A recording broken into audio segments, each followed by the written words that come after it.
can answer the question, Judge.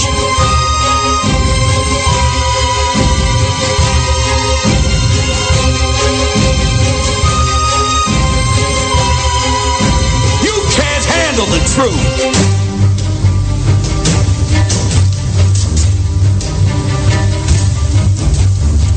I ate his liver with some fava beans and a nice Chianti.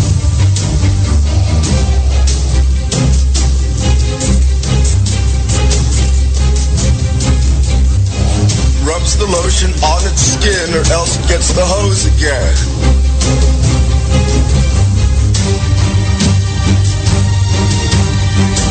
Welcome to After Hours AM, The Criminal Code, with your hosts, Joel Sturgis, Eric Olsen, and welcome to After Hours AM. It is True Crime Wednesday, everybody. Wow, what a gremlin in the system. You know, Eric, I always panic whenever our broadcast stuff doesn't want to go right. It also reminds me that we're very human. We're human after all. We are human after all. I suppose I better introduce us. I'm Joel Sturgis, your host. Right along with me, as always, Eric Olsen. Eric, man, how the heck are you doing, man?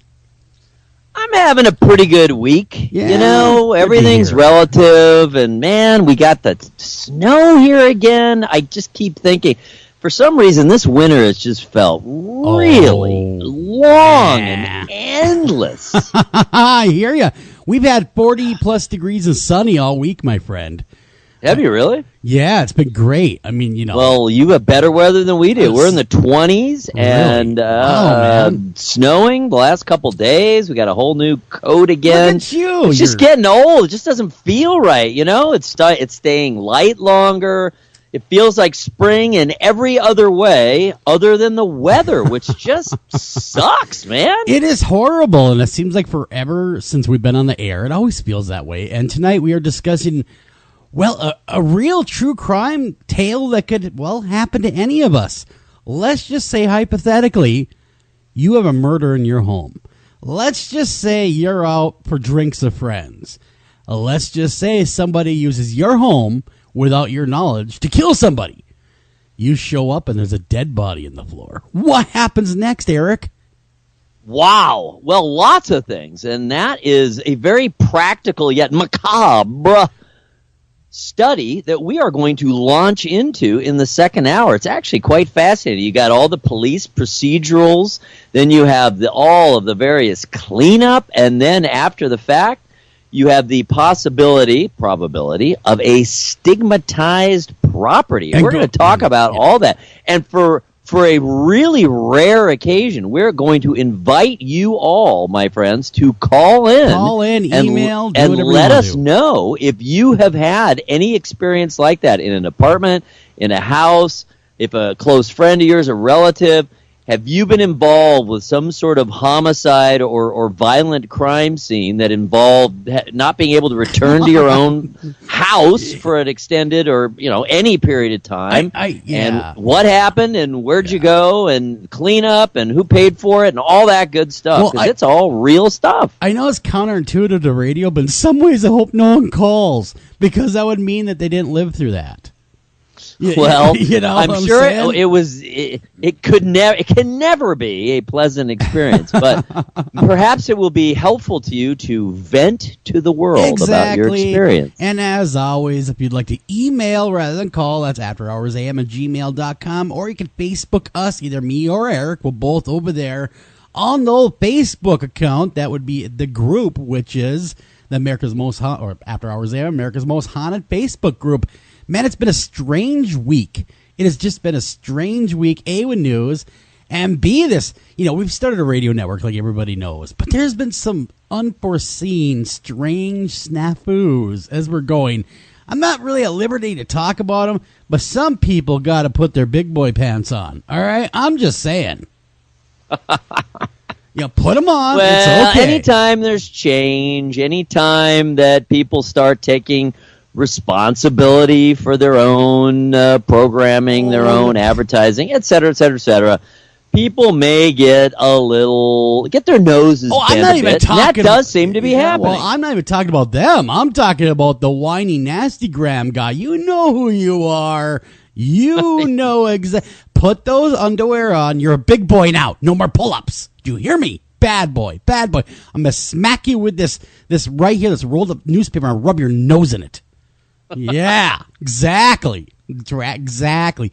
No, it's fine. But, this brings me to my next point. We love freedom of speech. We just exercised it right there on the show. We're huge advocates of the First Amendment. Right, Eric? Absolutely, 100%. And except for, fire in a theater. Well, yes, except for the things that have been deemed inappropriate. Okay, we all know those things. But would you agree with the latest study? College students support free speech unless it offends them. What? That's never free. It's never free speech.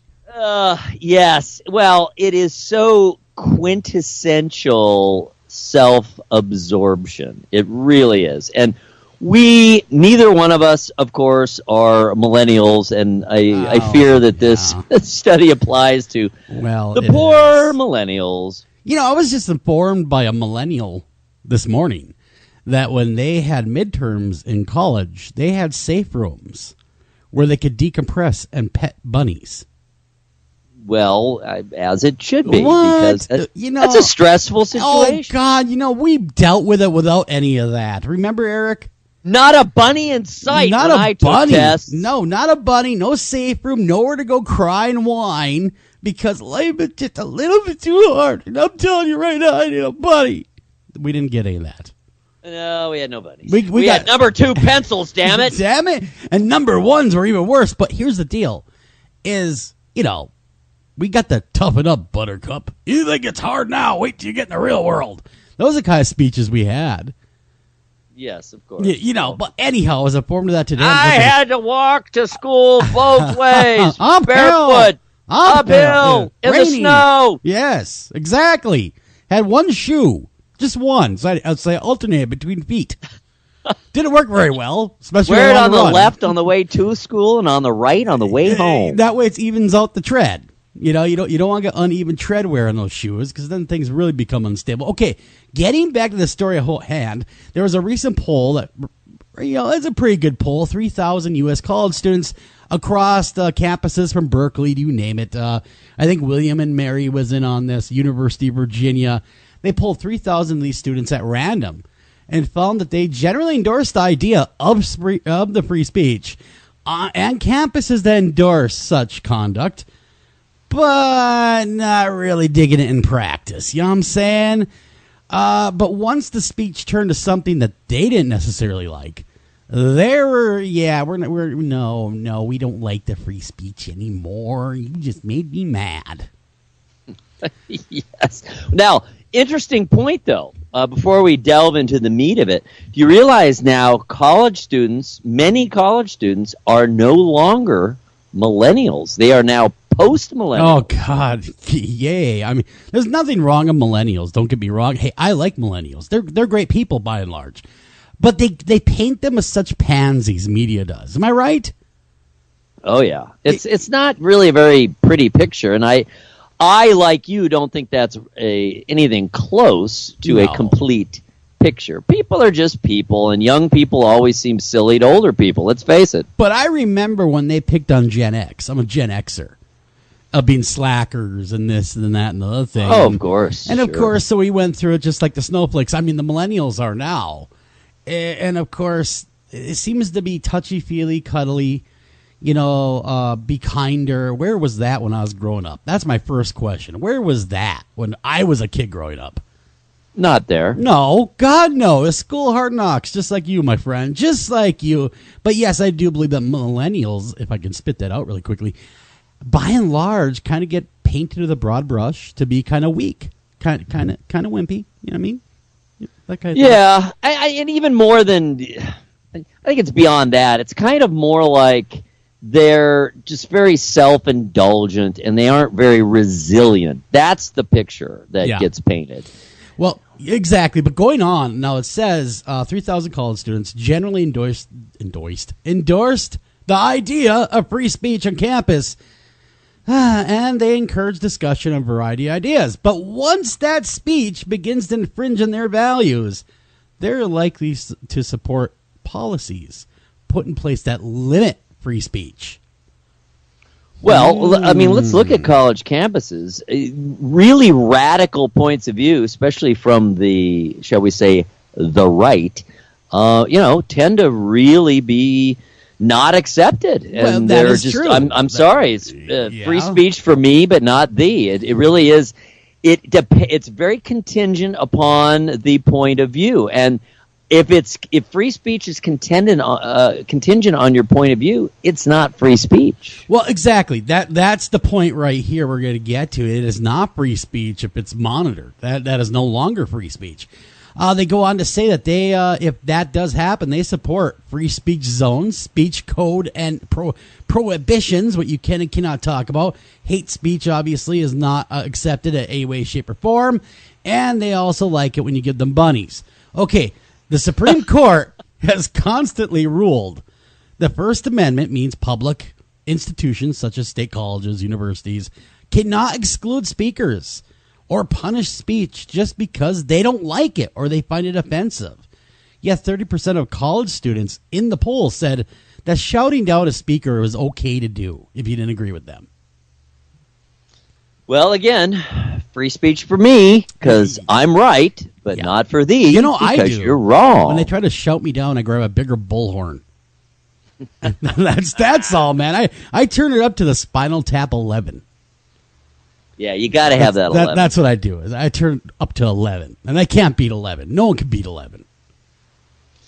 What's interesting is in the old days, it was literally a matter of giving your talk, saying your point of view on a street corner. Standing up on some self-made podium. Sure, yeah, the soapbox, man.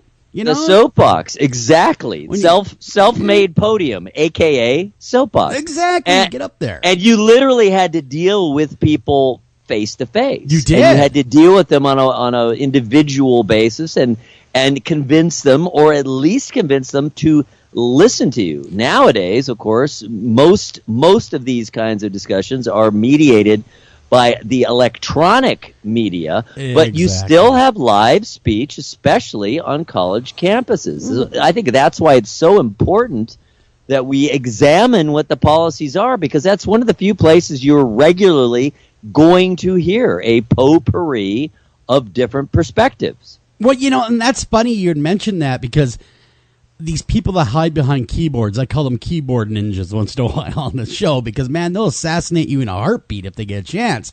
Yeah. But these same keyboard ninjas, as soon as you realize, hey, I only live about 10 minutes from you want to get together and talk about this face-to-face? Man, their guts shrink faster than... they run away faster than a scolded monkey, man. What are you talking about? 3-dimension? Exactly. Me sharing 3-dimensional space with you? Exactly. So, I mean, it works much better to be together, eye to eye, and work something out than it is to, throw rocks across the cyberspace, in my opinion. But as soon as that's offered up, hey, let's just get together. It's amazing how many people run away, though.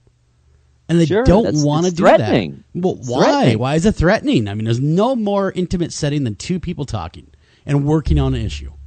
But I mean, in that way, many people, that is that in and of itself, by definition. Well, that's very true. Because I've been in that situation where I've had, the keyboard ninjas or someone not very happy with me. I'll say, hey, you know what? I only live across the bridge from you. You want to get together and talk about this man to man? No, I'm good. Leave me alone. What do you mean? You're tough then. What's happening? Where you going?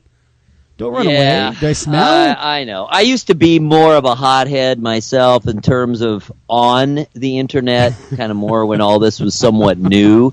And that was one of the tools that I was able to use. It was like, okay, so you're saying all this. You're because my wife used to be a blogger as well. You're saying this, and this about my wife. Why don't we discuss this in person? Exactly. Oh my God! They go running away. They Are really you insane? do. Are you threatening me? Yeah, Are right? you threatening me? No, I'm just trying to facilitate discussion with two individuals, two adults. Assuming they're adults, or at least adults that should act like adults. But you're right, they do run away. Okay, that being said, now free speech is okay within the confines of the internet because they're not at your door going, hey, let me in, I want to talk to you about this issue. Excuse me, let me clear my throat. For crying out loud, it is still drier on this joint. Wow, that came on or.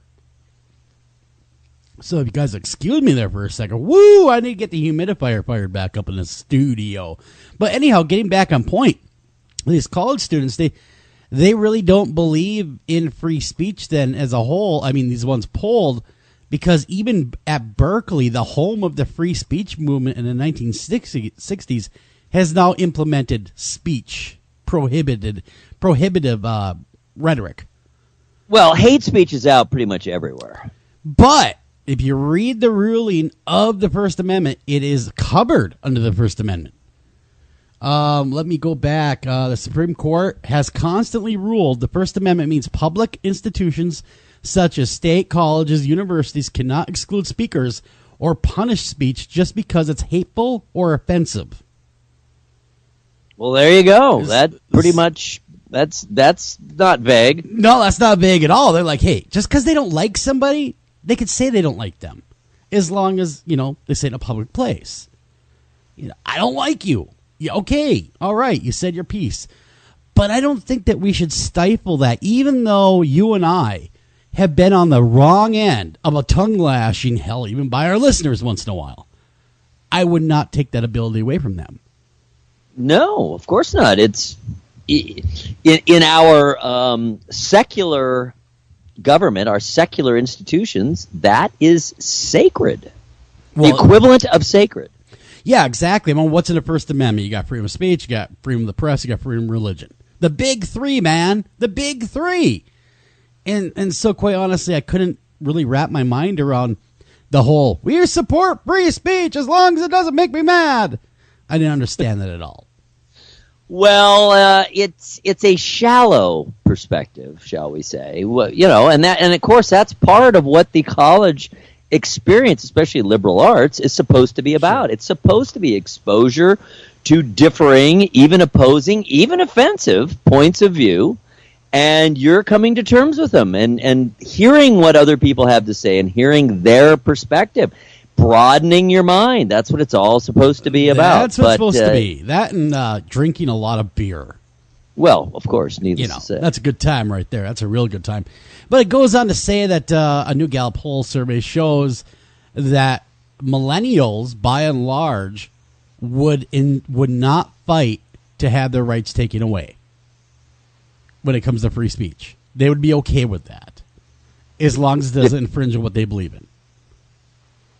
To take away someone else's right to free speech? Yes, exactly. Yep. So sure. That's kind of scary because what's the old saying? First they came for the Jews, and then they came. That old World War II mantra we used to hear, and then, exactly, and then because they didn't stand up, then they came for me. Right? Yeah. I mean that whole parable they used to tell about that, and that's kind of the same thing. I mean, if you don't stand up for the First Amendment, okay, then are we going to throw away the Fourth Amendment too? I mean, why not? Now the police can just arrest you in impunity. Are you exactly. okay with that? I mean, how many amendments? Martial law. Yeah, how many ever get thrown away just because it's something we don't like? I'm not the world's biggest advocate of, let's just say, okay, let's just throw a hot button one. I mean, really hot button one. Abortion, for instance. I don't have to advocate it, but I also respect their right to do so. You see what I'm saying? Of course. And so it's a really getting to be that very slippery slope, sir.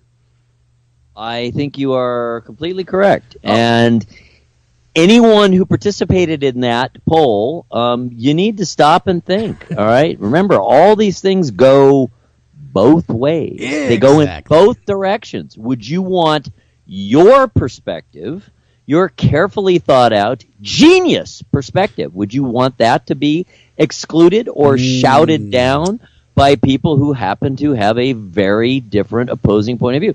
And look, we have dealt with this ourselves on this very program because neither of us are supporters of the current regime. No. And we have some real issues with it. But we always have to remind ourselves, and I had to do this because I live in a community that voted.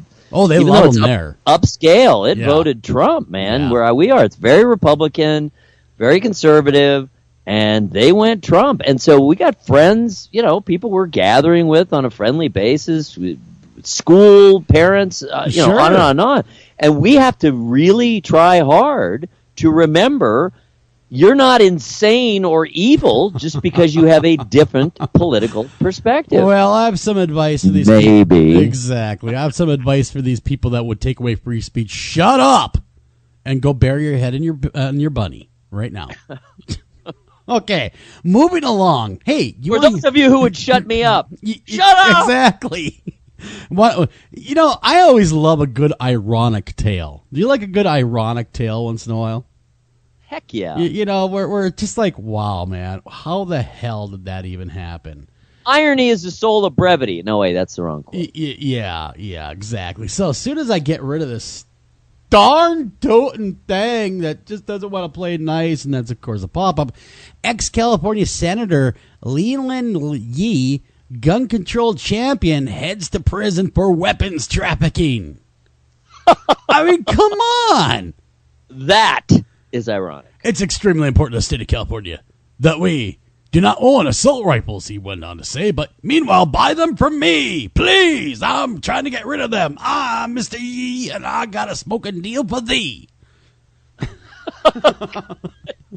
That was good. That was pretty good, wasn't it? His perspective is not. No. So evidently, according to all the things that are written here about our good senator, he is, going to federal penitentiary for what? What was that again? Running guns. That's right. And he's the guy that was like, all guns are just so horrible. They're just so horrible and deplorable. And we got to get rid of them, you see. But I'm still Mr. Yee. And remember, I got a smoking deal for Yee. Come on over here. So quite honestly, the guy is going to go to prison. I wonder what his prison stay is going to be like. Showing up there going, hey! Unpleasant, I'm wondering. I would imagine. Could you imagine how that's so hypocritical? And it is. What he was trying to do was, and this is brought up to me by a listener, was drive up his own prices. Even worse. Because if they're banned, right, what happens when Absolutely. something is banned and demand is sky high? Black market. Prices go sky high. Yep. And so what he was trying to do was, get gun bans passed, strict, even stricter than they are now in California, gun laws passed, so he could, in turn, sell his wares to people illegally. Dun, dun, dun. Oh, my. Well, that is nefarious as all get out. Isn't that craziness? That's Hey. high craziness. Think about it for a second. What is a parallel to that we hear about in the news? It seems like fairly often it just keeps popping up. What's something that would be equally ironic in a pretty similar situation, though probably not with not with greedy intent, but with some sort of psychological strangeness underlying it all? Oh, Think man, about it. I can think of lots, but you tell me what you're thinking about. What I'm thinking about is, how often does it turn out that the most virulent homophobes turn out to be closet gays? You're absolutely correct. We have actually tackled about every issue on the show, and that's one thing Dr. Cole has alluded to, that the ones that seem like they're screaming at the top of their lungs against being a homosexual secretly have those desires, and there's nothing wrong with having those desires, but be honest with yourself and do not put others down while you're hiding from yourself. Exactly. You're 100% correct. And it's sad that these people have this apparently war going on within themselves, and I'm sure part of what's going on is they're trying to talk themselves out of it, right? Yeah, I mean, I've met people in the past that are just uber homophobic. Fast forward 15 years, and they're living in San Francisco with their boyfriend. I know. It's not unusual. It just came up. who was a Tommy Lee, I guess, said or did something that was really, really bad, super homophobic. And his ex-wife, Pamela Anderson, said just that. That's interesting. Seems like what I just said. Many of the most virulent homophobes are gay.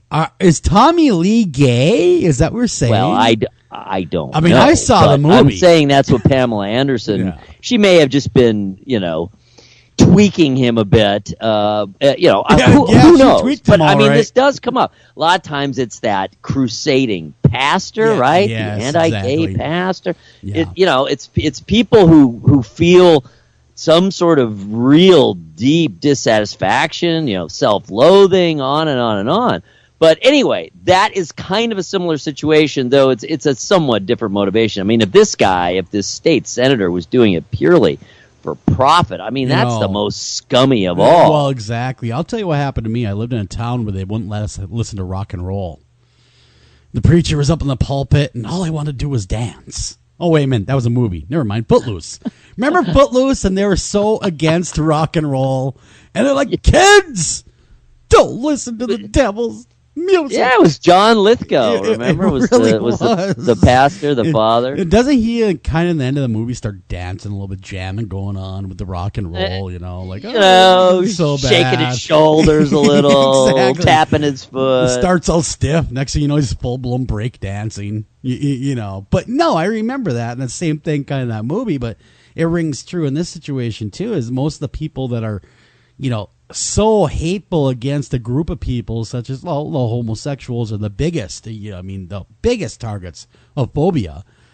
And it turns out that these people have been hiding these urges the whole time, when really what they should have done is been truthful with themselves and truthful with others, and learn to love and not hate.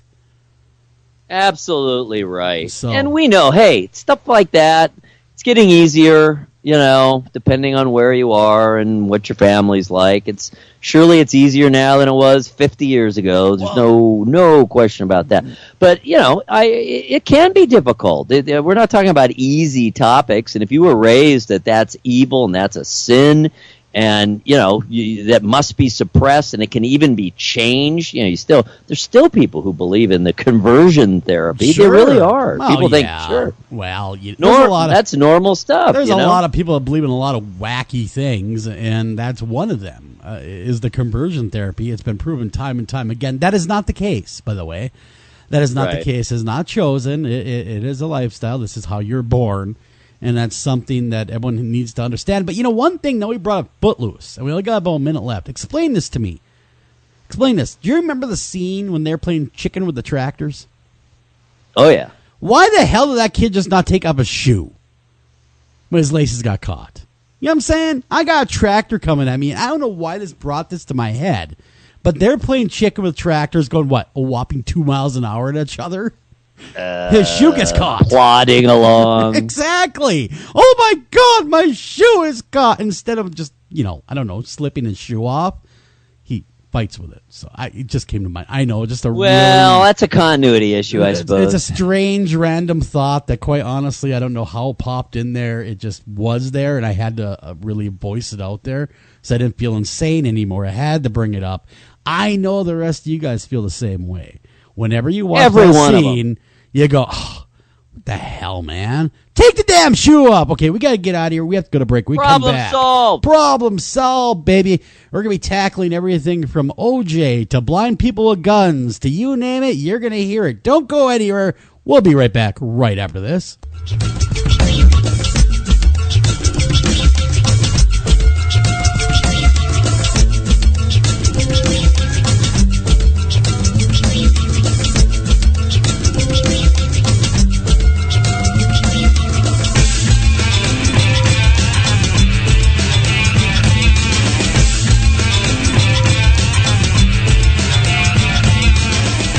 Taking a family of 5 to the amusement park can cost a small fortune. Oh, yeah. So to save some money, we thought, hey, let's bring the amusement park to us. Yeah. Go ahead. All right. Step right up, young man. Are you ready to ride the wacky waterfall? That's just the bathtub with the shower head running. Nope, it's the wacky waterfall. It's the shower, Dad. Waterfall. Wacky. There's an easier way to save. To get a free rate quote, go to geico.com. Then buy online, over the phone, or at your local Geico. Unexpected reactions to smart financial decisions brought to you by feedthepig.org. Well, I finally did it. My student loan is totally paid off. I can't believe it. I can't believe it either. I paid more than the minimum each month, and soon enough, it was gone. So you're just giving up? Giving up on what? The life of luxury. Egyptian cotton, caviar Thursdays, designer everything. What are you talking about? Our plan. What happened to winning the lottery and mastering the art of the perfect mimosa? Hosting galas, wearing enough jewelry to require a bodyguard, vacationing in the French Riviera, and then buying it. I just thought maybe it was time to prepare for my future. You know, set some financial goals, make some smart investments, open a 401k. Financial goals? Investments? A 401k? You are horrifying right now. Listen, if winning the lottery were easy, everyone would do it. When it comes to financial stability, don't get left behind. Get tools and tips for saving at feedthepig.org. This message brought to you by the American Institute of CPAs and the Ad Council.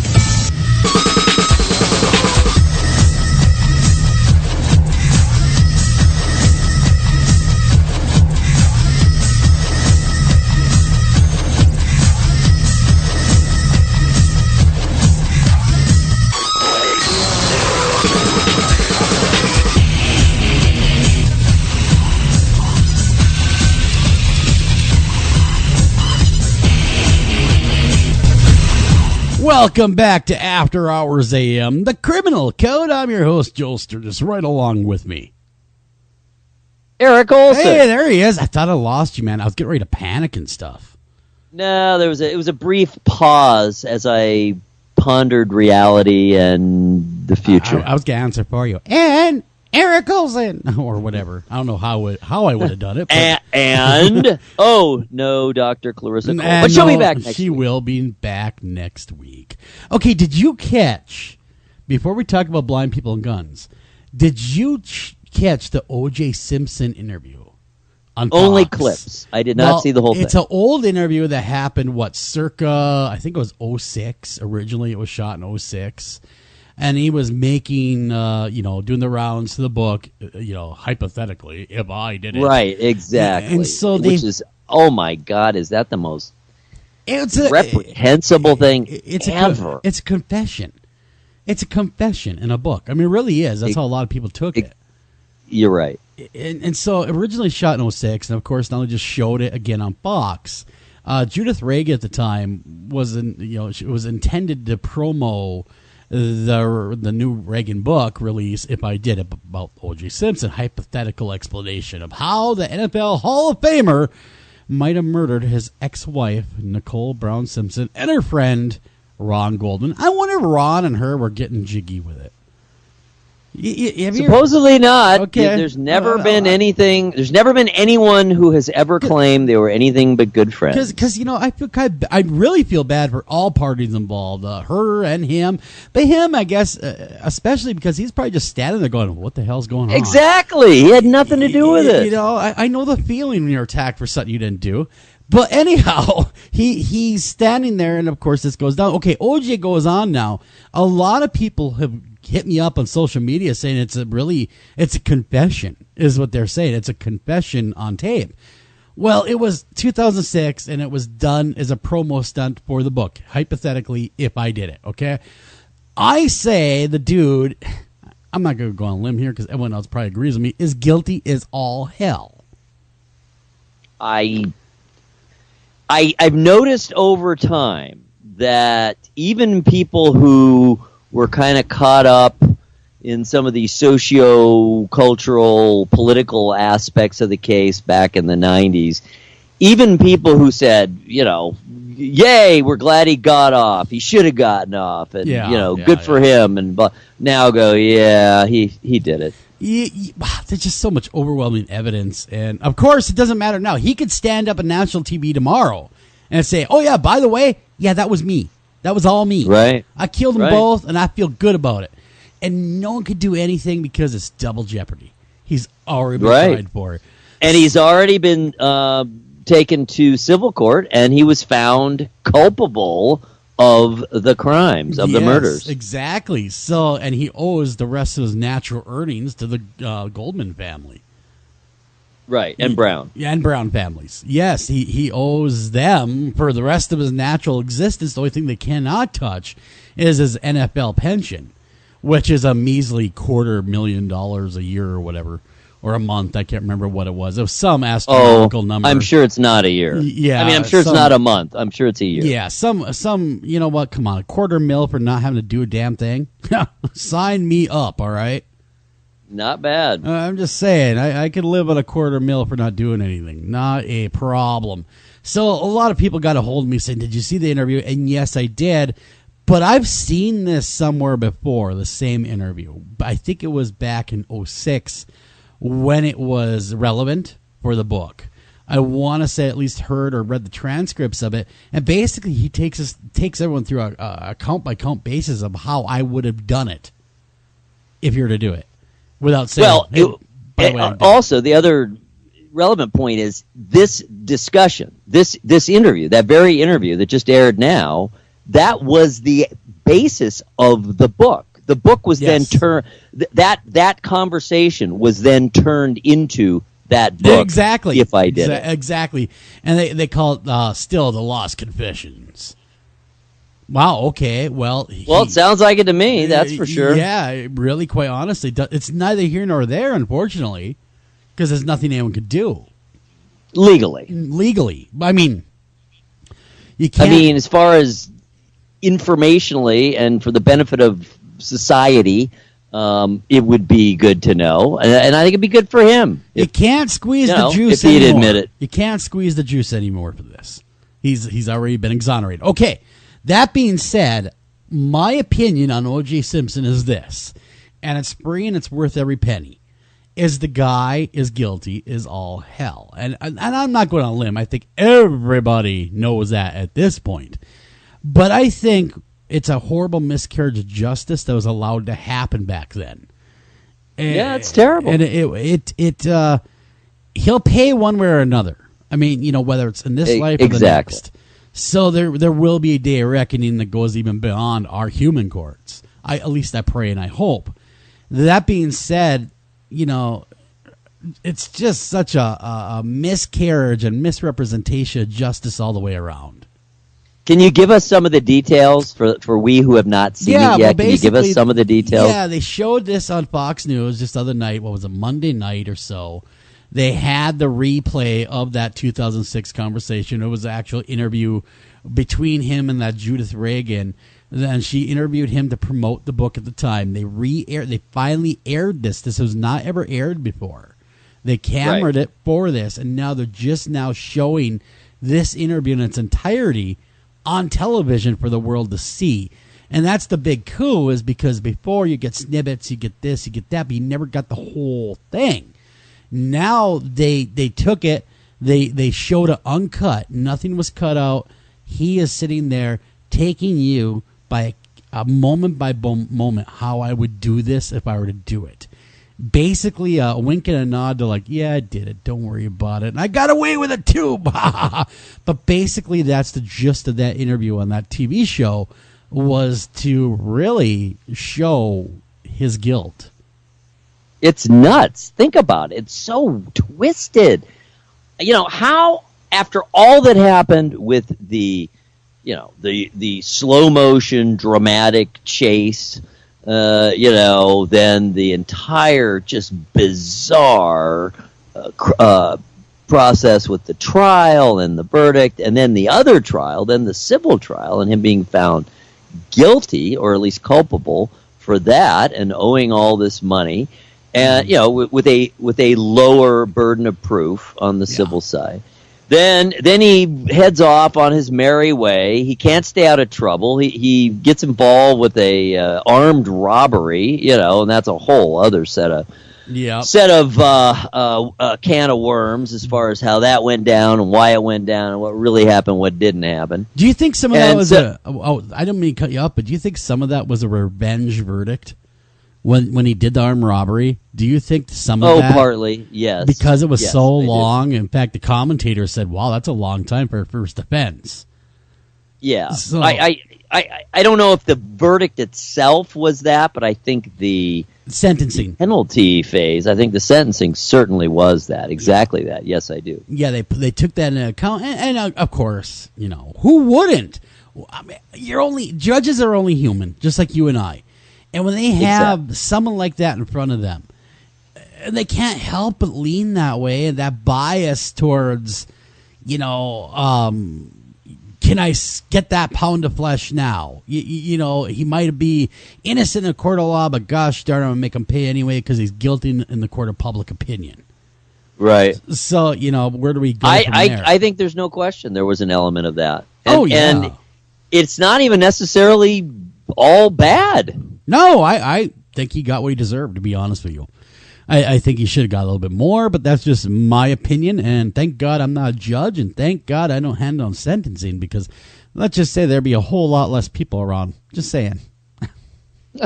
And, of course, I'm kind of contradicting myself, which there's nothing new there, because just last week, remember, I was decrying vigilante justice in any and all forms, and in this case I'm saying, well, the judge kind of took matters into his own hands a bit. So, I mean, there's an element of vigilanteism to that, but like you said, people are people, judges are human, and if they sense an egregious wrong, they may try to remedy it, at least to a certain extent, whether it's, legally appropriate or not. Sure, you're absolutely correct. All right, getting away from OJ, because, man, we could talk about that for a whole show. I mean, that's just such a strange case, and even stranger trial. Someone's point to the fact that he hired at that time the Dream Team to defend him, Johnny Cochran, Shapiro, and F. Lee Bailey. Yep, exactly.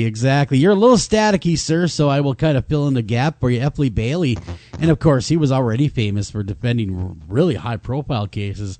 But now we're going to go to Iowa. Yes, the land of corn and smiling people with overalls on. Iowa is known for a lot of things. They are a swing state in the presidential race. They are usually a harbinger of who's going to be running for the presidency. We know them to normally be level-headed lot, don't we there, Eric? Normally we do. Am I still staticky? You are, sir. Don't worry about it. It'll get better. Now, Des Moines, Iowa. We go to Des Moines right now, and the strangest thing that has law enforcement officials and lawmakers scratching their heads. Iowa is granting permits to acquire and carry guns in public, to get this, to people who are illegally or completely blind. Wow. Blind, sir. Blind. You're good to go, by the way. It's bonkers. I mean, how on earth... how can we even be talking about this? What is the justification? What is their justification? Well, it goes on to say no one questions the legalities of the permits. I mean, state law does not allow sheriffs to deny any Iowan the right to carry a weapon based on physical liabilities or abilities. That evidently being blind does not bar somebody in Iowa from, packing heat.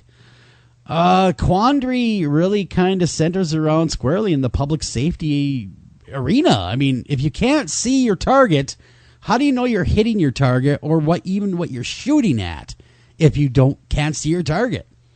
I mean, it just seems so preposterous. I mean, are you going to have blind pilots? Well, exactly. I mean, granted, I'm not saying that these fine individuals, these upstanding citizens, should not own firearms. If they choose to do so, God bless you. It's in the Constitution. But do I think that you should, with that disability, be allowed to carry a loaded firearm and potentially fire that firearm in public? I'm going to say no, Johnny. No. He should not, he or she that has vision issues, there should be an eye test before you get your permit. I mean, it just doesn't make any sense. Think about it. The one thing that determines where that deadly bullet or bullets go is your vision. It's not your sense of smell. It's not your sense of hearing, although, of course, that can be a factor. I mean, sure, if you have a heightened sense of hearing because you're blind, maybe you can pull it off. But remember, you're hearing wherever that sound was, not where it is. Well, exactly, and that's just it. And, you know, the first rule of shooting a firearm is be sure of your target. You know what you're firing at. Not, again, everyone knows I'm not a experienced shooter, but I mean, I've shot other things. I've aimed, you know, I appreciate the target and what's involved and how one hits it, whether you're throwing a football, you know, or hitting a tennis ball or shooting a bow and arrow, which I have done several times. You have to lead your target if the target's moving. Exactly. Well, here's the thing. It goes on to training.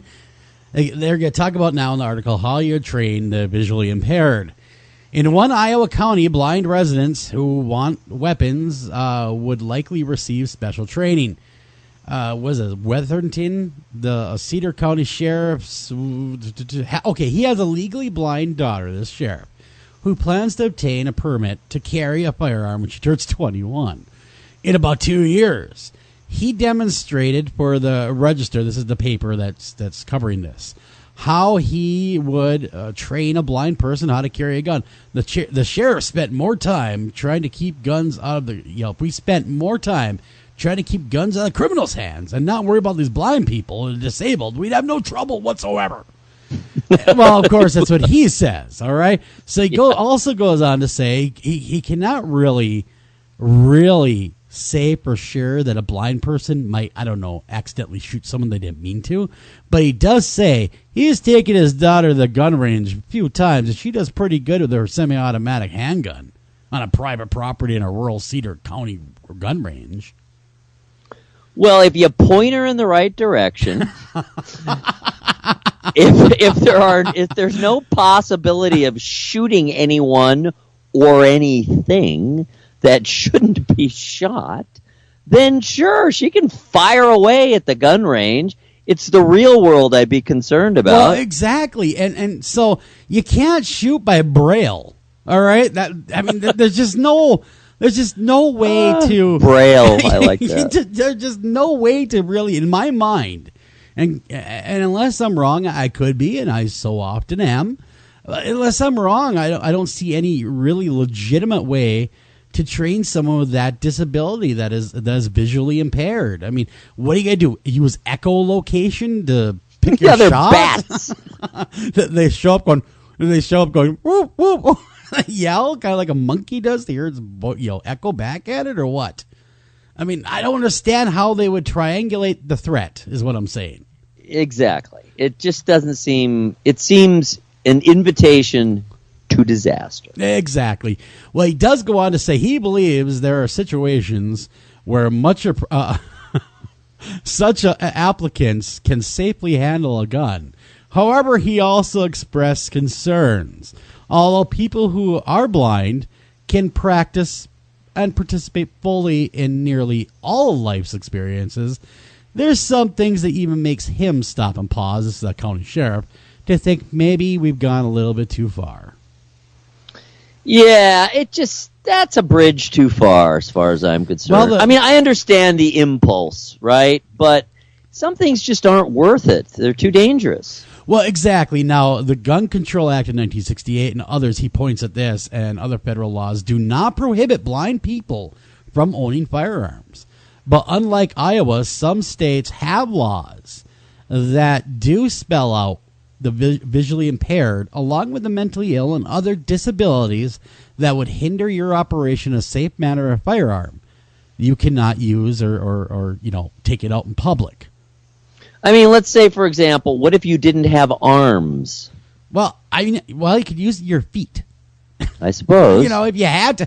I don't know. I mean, I don't want to pick on the blind because they're Americans and they have every right to exercise their freedoms, and I get that. And but also, I would have to say it really, the safety has got to outweigh in this case, especially like this case, the right in some respects, because what's to stop them from shooting themselves by axe? They don't know what end of the gun they're holding.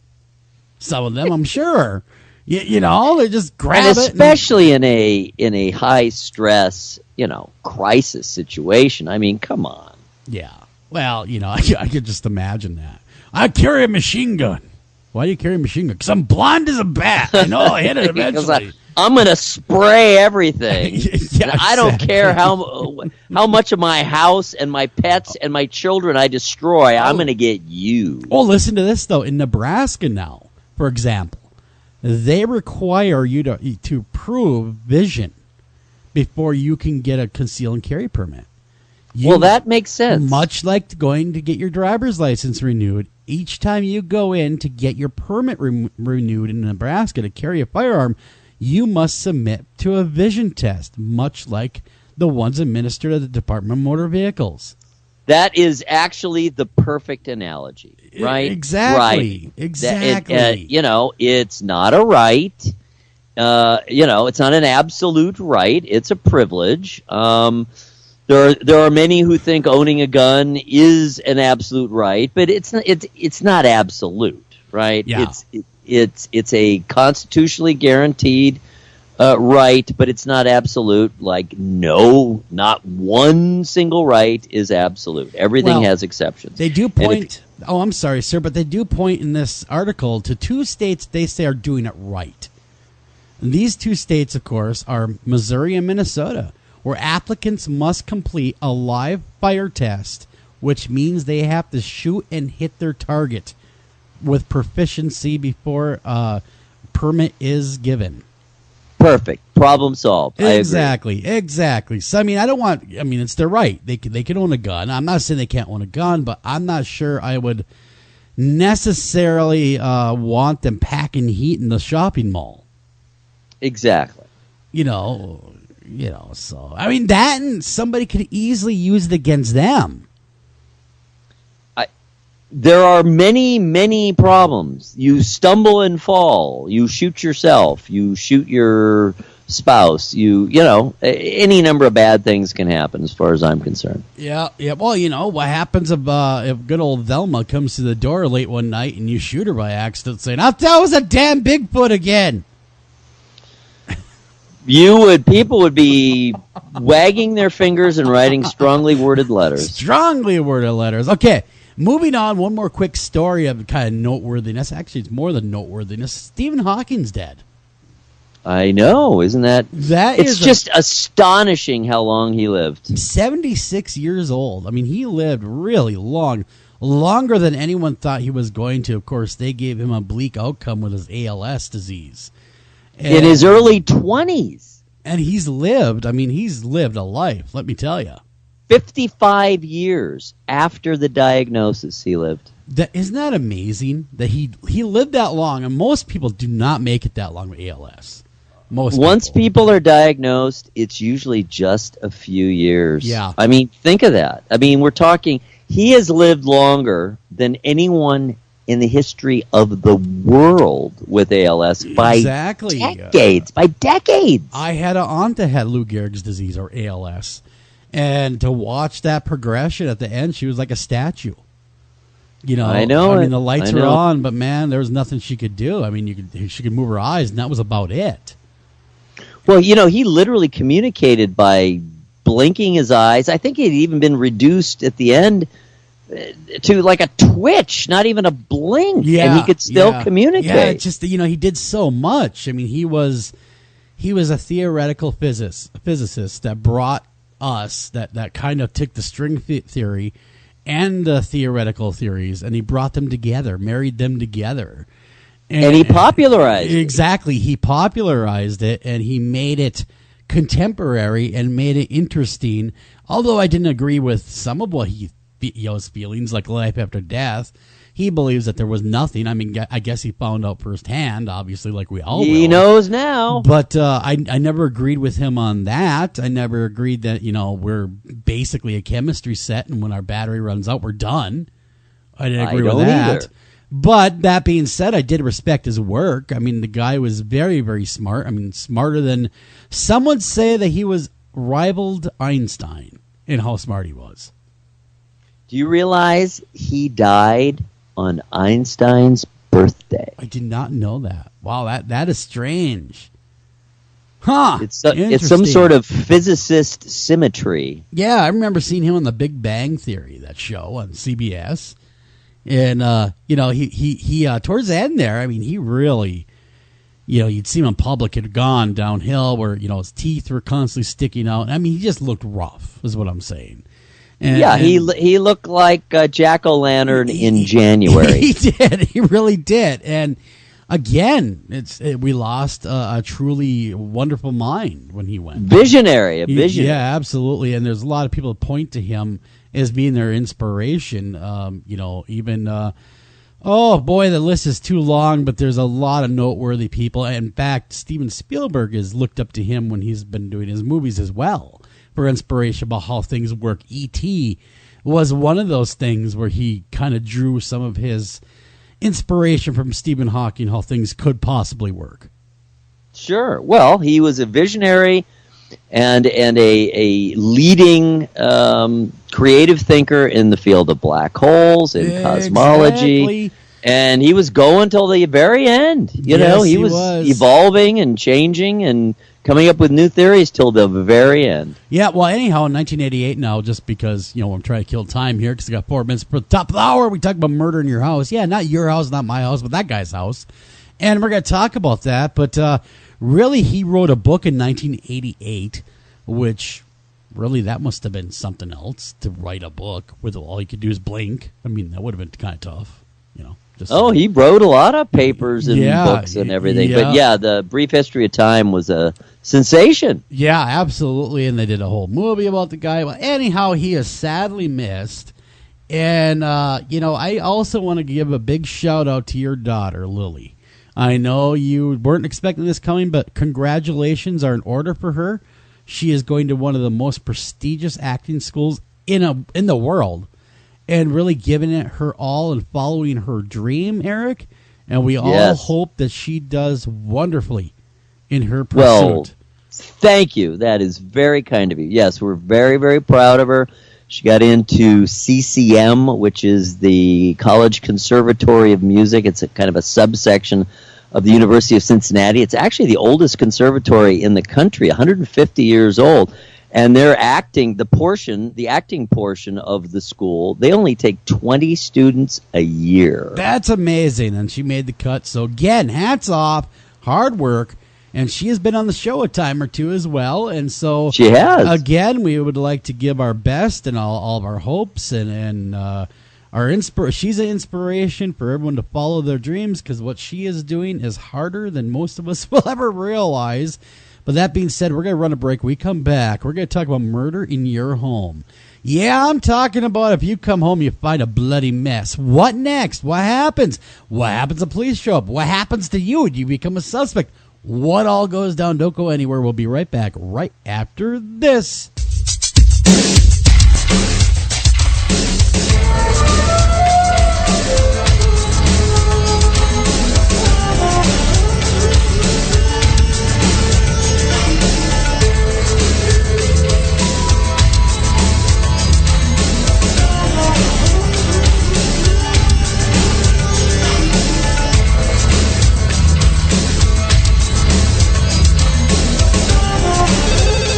Ranger Station, Ranger speaking. Yeah, hi. I'd like to report a bear sighting. Location. My backyard. Oh, your backyard. Try telling a bear that. I did, and this bear talked back. Talking bear, that's rich. No, wait, it was Smokey Bear. Smokey? Why didn't you say so? I did say so. Continue. I was burning yard waste. No, boy. He told me to burn legally and responsibly, and to remember that if it's too hot to touch, it's too hot to leave. And as always, he's right. 9 out of 10 wildfires are caused by humans. That means 9 out of 10 wildfires can be prevented. Yeah, I know that now. Thanks to me. Actually, thanks to Smokey. As usual, the talking bear gets all the credit. Get your Smokey on. Always burn responsibly and contact your local fire department for open burning regulations. Because 9 out of 10 wildfires can be prevented. Brought to you by Smokey Bear, the U.S. Forest Service, your state forester, and the Ad Council. Learn more at smokeybear.com. Only you can prevent wildfires. Hi, Tom Bodette.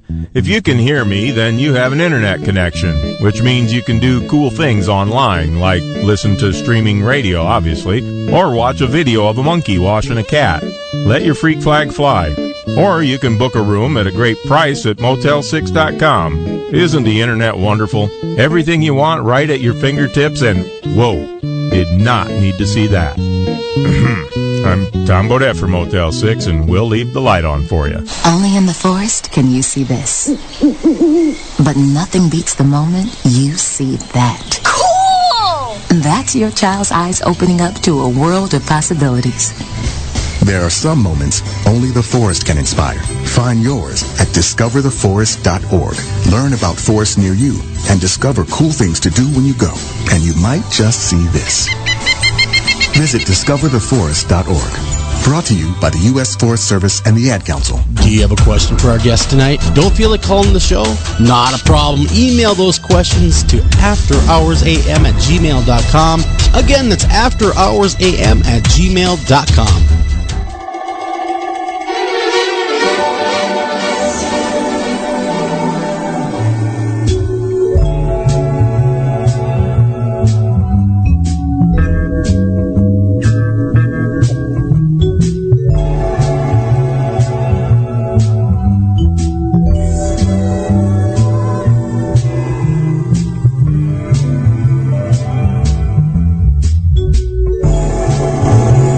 Welcome back to After Hours AM, the Criminal Code, and welcome back. I'm your host, Joel Sturgis, right along with me, Eric Olsen. And Eric, after we talked about all things blind guys having guns and OJ maybe probably killing his wife and students that don't want to really listen to what you have to say and everything else, the first hour, we're going to kind of dive into a very dark subject matter, but can happen to anyone. I'm trying to word this correctly because it really could happen to anyone.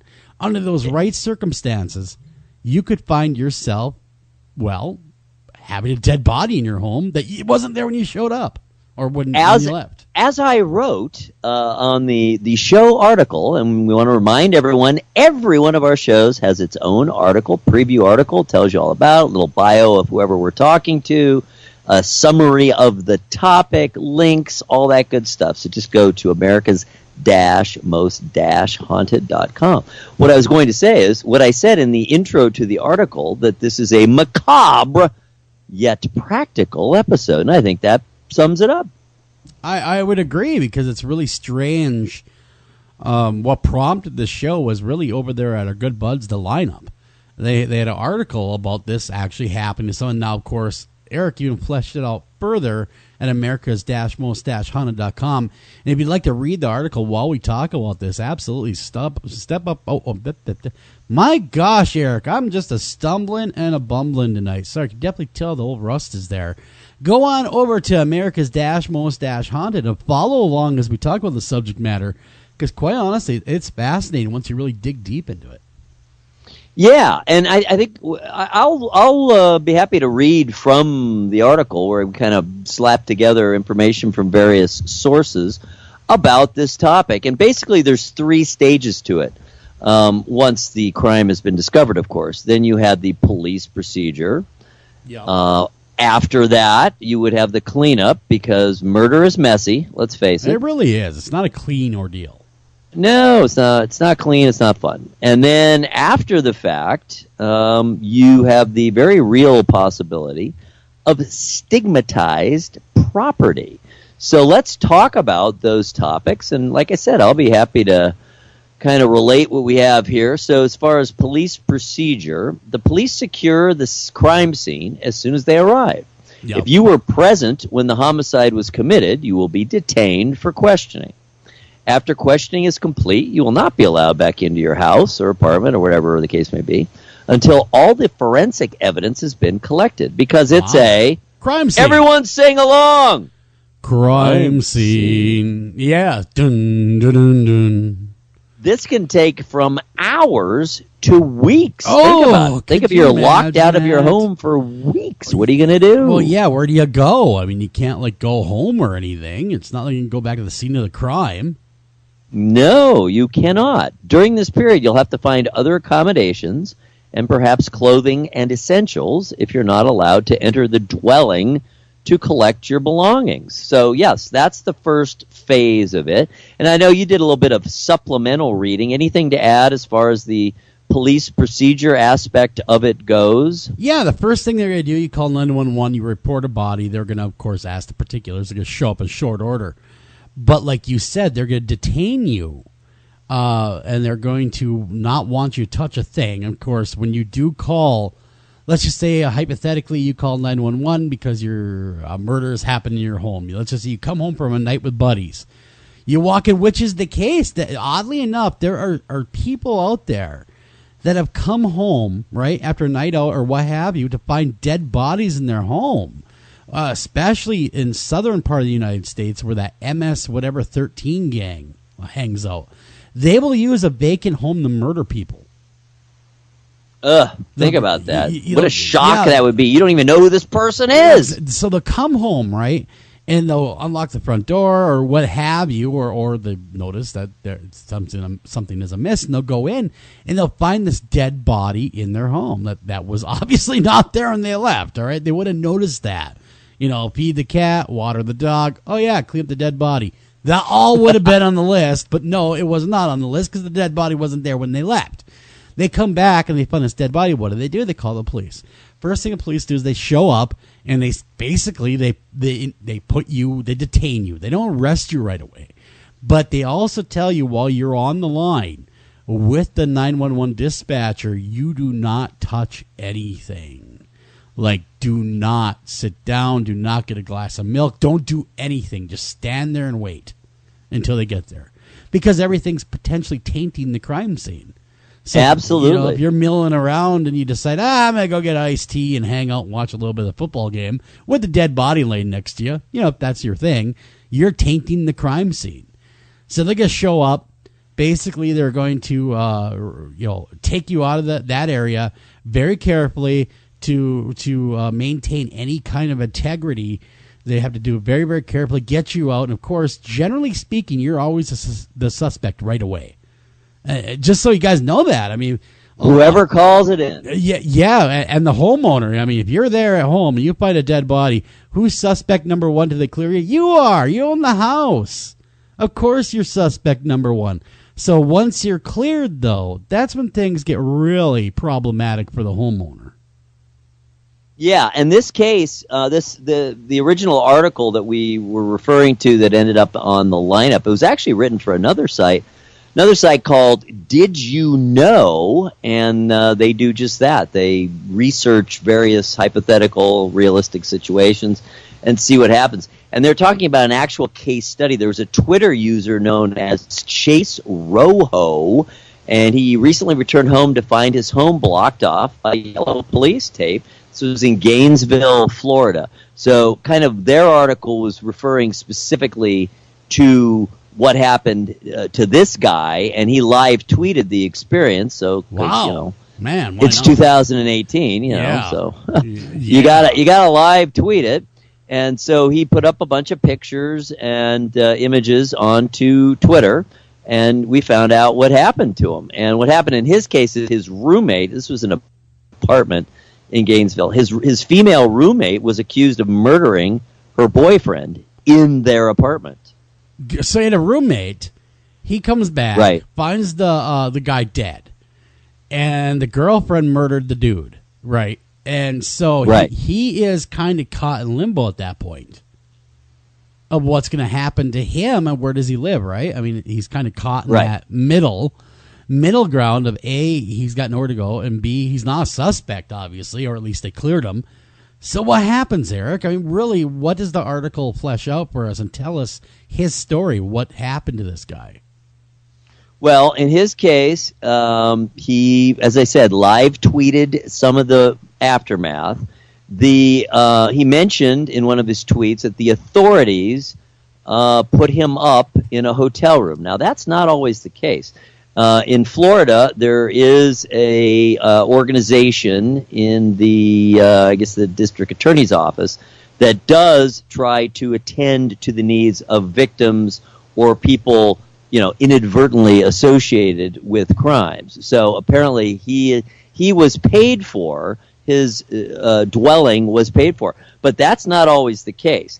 You may have to cover that yourself. Now, hopefully, even if you live in an apartment, you have renter's insurance. If you have a house, you have homeowner's insurance. You should check to see, actually, are you covered under circumstances such as this? If you have to pay when you're forced out of your house, good question, not of your own accord. So you should check your insurance policy, both renters and homeowners, and see if you are covered if you have to pay while the cops are in your place doing their thing. Well, does the renters and homeowners, does it cover up the cleanup? Is that what covers the cleanup costs? Insurance, yeah. Yeah, because I wouldn't imagine the police going to sit there and tidy up. No, they don't do much. They really don't. In fact, it's interesting that let's move along then in terms of where we are in the case. I'm going to switch back over to our article where I kind of summarized and added in other details as well. So basically, the cops come in. First, it's the first responders. Then it's the police and investigative people, detectives, and the forensic people, of course. And they're going to look everywhere, even if that means ripping your place apart. Mm-hmm. They're probably going to tear up the carpet if there's any information, on the carpet. If they think there's any residue, anything to be gained, they'll probably tear up your carpet. Anything that was caused, any damage that was caused by the actual event, broken windows, bullet holes, all that. They're going to be investigating all of that. They're not going to be tidying up anything at all. So fortunately, once they are finished, and they're probably going to leave a pretty big mess, think about it, forensic materials, chemicals leave residue. They're multicolored. You remember if they're, if they're looking for blood, sure, and all that kind of thing. So there's likely to be a really pretty big mess. So that's super lame, and you're kind of stuck with it. Fortunately, those of you, have you seen the movie Sunshine Cleaners? I believe it was called. Yeah, I think I have. With Amy Adams, Yes, and her sister. I forget who plays her sister. And they kind of stumble into this job, but it turns out to be quite lucrative because it is very specialized. It requires licensing. It's basically a hazmat situation. Think about it. There's body parts potentially left, pieces of bodies. There's viscera. There's blood. There's all kinds of stuff. That is biohazard material. Yeah, that's not cool stuff. I did know a guy years ago that he was tasked, and he was in New York area, and his job was for the coroner's office, but he was the guy that would go in and retrieve bodies that have been dead, 2 or 3 weeks. Yeah. You know what I mean? He'd go in there, he'd find them all bloated and disgusting, and he would just talk to me so nonchalantly. Yeah, we had to go pull this guy out. It's kind of funny, after you lay in the heat a while this summer, you become gelatinous.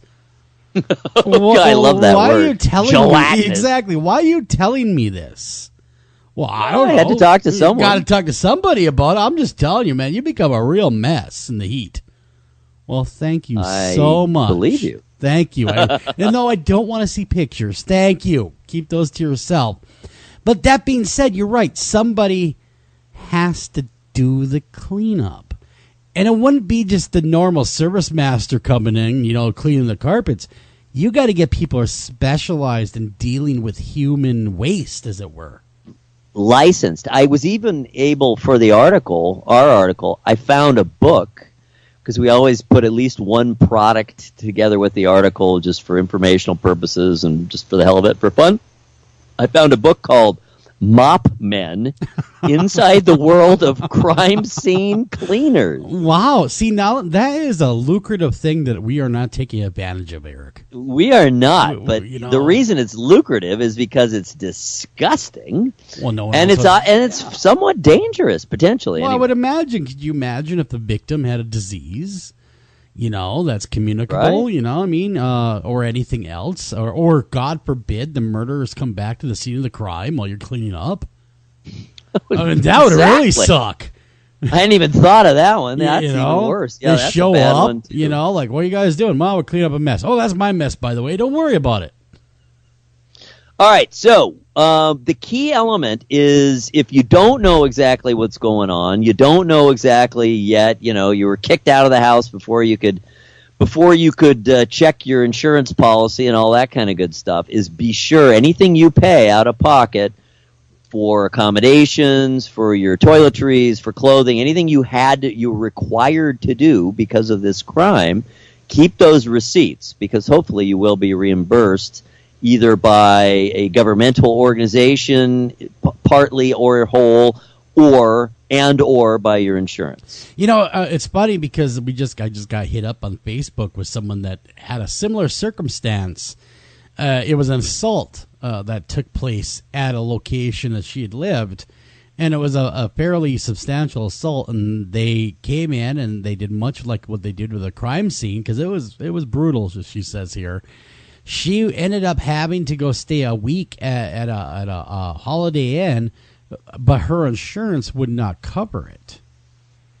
That her renter's insurance, she was renting, would not cover it because they called it a voluntary exile. Well, not if the police don't allow you to go back into your home. Exactly. I guess I don't understand that. I mean, if you have an order from an officer saying you're out of here, you need to stay out of here, how is that voluntary? It doesn't seem voluntary to me. No, that means get the hell out of here because there's a crime that happened here. We don't want you back. Absolutely. Yeah, but again, it all comes down to the actual wording, right? So check out your policy and, let's face it, change it if it doesn't allow that. Exactly. Absolutely. Hey, upskill to the murder package. Give them a call over there at State Farm or whatever. Say, hey, I want that murder package you guys got. The one in case someone, is murdered in my house. I can get things covered. Yeah, I want that one. Don't ask You don't me hear why. Flo talking about that, No, do you? You never hear Flo with her little machine going, oh, by the way, did you want the murder package? Because we're running a special this month. If you have 4 murders in your home, the 5th one, we cover everything. Or Geico. Haven't heard those cavemen or the little furry spokespersons. I haven't heard anything. The lizard man. All right, man. so let's move along. If that's cool, let's move along to the actual cleanup. Yes, let's clean process because again, murder is messy. It is a messy, messy business. I would, it's not so much the murder; it's the disposal. That's the hardest part. That's always trips them up. If we've learned anything on this show, the murder is not necessarily the hardest part. It's the cleanup. I mean, it's very labor intensive. That's why I can never murder where anyone. They get you. Exactly. I can never kill anyone, not because I wouldn't be mad up, but because I don't like to clean. Yeah, cleaning sucks. It's kind of surprising there aren't more women murderers because they're so good at cleaning up. Oh, Eric. Woo! You just opened up a can. Again, folks, if you want to send that hate mail, go ahead and give it to Eric there. It's a Me Too moment. I was kidding. I was kidding. 10:18 p.m. Eric just said, "No, I'm kidding."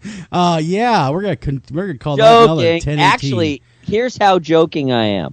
I was the janitor for an entire factory, not a large factory, but not a small factory either. I was the janitor, the night shift janitor for an entire factory. I had to clean anything and everything and in every way all night long. I got very good at sweeping. I got very good at disinfecting. I had to do it all. So I was I swear to God, I was kidding when I said what I said. Yeah, well, you know what? I thought for sure you'd say a janitor or peep show, and that's a whole nother subject matter. Oh, well, I did that too, but yeah. Yeah, that's I didn't. That was just a driver on a softcore Japanese porn. That's all. But yeah, you're right though. The cleanup is the hardest part, and of course, it can be very expensive because we're not just talking about the normal Service Master carpet cleaning. We're talking about the whole biohazard deal. It's a hazmat thing. They got to wear the suits. Yeah, it is. They got to come on in like they're going on the surface of the lunar eclipse, on the moon, and they have to come in and they have to act like they're diving underwater to ensure their safety, and they have to clean while they look like this. Yes, and that's not easy or probably even very fun. But it does pay well, I'm guessing. I would imagine it does. I mean, I don't know, and I don't know anyone that does that for a living. But I will try to get you some answers of what the pay scale is. If you do, please check in with us. Even if you don't want to call in, just send us an email. Yeah, absolutely. And give us that email one more time, if Joel. you do, it's afterhoursam@gmail.com. If you want to call, you feel like you want to give the show a call, it's 612-326-6874. Again, 612-326-6874. Come be part of the madness. Yeah, if you've had any experience with any part of this, please let us know. We'd love to hear about your actual real-world experience. All right, so as we've said, murder is messy. Cleanup and alternative living arrangements are typically the burden of the homeowner/residents. In Florida, where the case that we were talking about, the Gainesville case, took place, and in many other states, the Attorney General's office has a division of victim services that provides financial assistance and other support for victims of violent crimes. If you end up using your own funds for lodging and essentials, as I already mentioned, keep your receipts in case your homeowner's or renter's insurance policy does cover such a loss and can reimburse you. Yeah, exactly. When you are allowed back in your home, you will likely find debris and destruction left behind. It's kind of a side effect of murder. It is. I mean, it's a messy business. If the EMS people reported to the scene, they often leave their used gloves, medical packaging, and wrappers at the scene. This is actually a legal requirement that they leave it there. Why? In most jurisdictions. Well, because there's potentially evidence on that material. Well, that is true, I guess. I guess I see that, but I just call it being a pig. Yeah, well, in the original story, they said, it's not because they're slobs. It's a legal requirement. But if you think about it, they're touching bodies. They're involved with that. So there's bodily fluids, et cetera, that could be DNA that could be left on isn't it disgusting? Their gloves and goods and wrappers and whatever. Yuck! That is just disgusting. Now, I've never lived in a home or in fact, my home, though, someone did die, but it was a hospice death, something completely different. I've never owned a home where murder's taken place, but you have been. Not only to a murder home, but the murder home. Yeah, you know where I'm going. I have. I've been to 2 Halloween parties at the Jeffrey Dahmer childhood home right here in Bath, Ohio, and I went to 2 Halloween parties there. A good friend of mine lived there. I think he still owns the place, but he doesn't live there anymore. And it's not only was Jeffrey Dahmer's childhood home, it's where he committed his first murder. Right in the home, right? Yeah, and I actually don't remember if he actually committed the murder there or if he just stored the body there. But he literally put the body up in the crawl space, and the guy, when he was giving us the tour of the house, he showed us exactly where. Oh man, I bet he got a killer. I bet you got a killer deal in the house. I think he did. I believe he really did. Come on, who would go in the market and go, I really want a fixer-upper with a little murder charm? Nobody does that. Nobody does that. I think he bought it exactly for the reason you said, because it was a pretty great deal. Could you do it? Could you live in the house? No, I wouldn't want to. And the main reason I wouldn't want to is because when we went that first time, my wife was absolutely creeped out, and she was especially creeped out after the fact. We had a lot of fun at the party. That was great. She said she didn't really feel anything real strong while we were there, but she had nightmares about the place and about murder and just really awful sleep-depriving issues for nights, for like a week after that. And she said, there's just no way that's a coincidence. That is odd. That is strange. See, now, that brings us to our next little, beyond the cleaning and beyond your lodging, the aftermath. I mean, right. If you own a home now, you own what they would call a stigmatized property. Right, exactly. So, completely 100% correct. Moving along. So when you're returning here, there's a bit more we can add in. Sure, let's before we get to the state of the property itself. The police will probably, when you do return to your home or apartment, the police will probably have removed their A-frame, those A-shaped marking tents, but you might find adhesive tape, markers left behind, fingerprint powder, coating surfaces, multicolored forensic chemicals sprayed hither and yon, and large chunks of carpeting torn up and removed. I'd be pretty pissed. Responsibility, yes, terrible. Responsibility for restoring the dwelling to a livable status falls upon the homeowner or landlord, which doesn't really seem fair, but I'm not sure who else would do it, I guess. Well, the police Cops department would have to have a fund, I suppose. Yeah. I mean, they have to do their job, and they have to pursue justice. And justice sometimes is messy, my friend. That's for sure. All right, there may even be blood and other bits and pieces of human remains that need to be thoroughly removed. And if you're thinking of doing the removing yourself, don't. Yeah, you might want to hire a contractor for that one because, I've seen the movie Pulp Fiction, and I remember the infamous scene in the back of the Nova where they're picking up small bits of brain. You don't want to be that guy to be picking up. Now, I kind of did know a guy that did this sort of job that was, again, this is the same guy that go in and retrieve bodies after they were laying there for 3 weeks. His other job, though, was mainly to clean up after suicides.